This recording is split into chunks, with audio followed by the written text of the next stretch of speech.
Welcome to the Tech Egg. Don't get scrambled. Enjoy the video. In this video, I will explain how to make chicken stock for Mandi.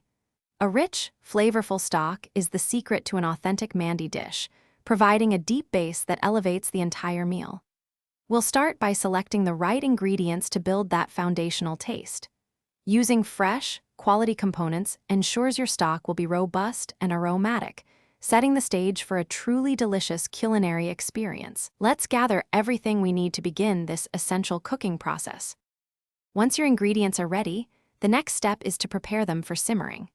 Thoroughly rinsing the chicken helps ensure a clear stock, free from impurities. Combine the chicken with your chosen vegetables and whole spices in a large pot, then cover everything with about 12 cups of cold water.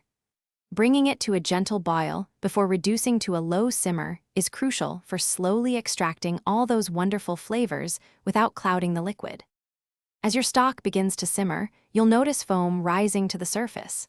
It's important to skim this off during the first 30 minutes to maintain clarity and purity. Allow the stock to gently simmer for at least 2 to 3 hours. This extended cooking time is key for developing a deep, complex flavor profile. Remember to avoid frequent stirring, which can make your stock cloudy. A small pinch of salt can be added near the end. After hours of simmering, your flavorful chicken stock is ready for the final steps. Carefully strain the liquid through a fine mesh sieve or cheesecloth, ensuring all solids are removed. Discard the cooked chicken, vegetables, and spices, as their flavor has been fully extracted. It's crucial to let the stock cool completely before storing it. You can refrigerate it for up to 4 days or freeze it in portions for several months, ready for your next Mandi. Thanks for watching. Consider subscribing if I helped unscramble your problems.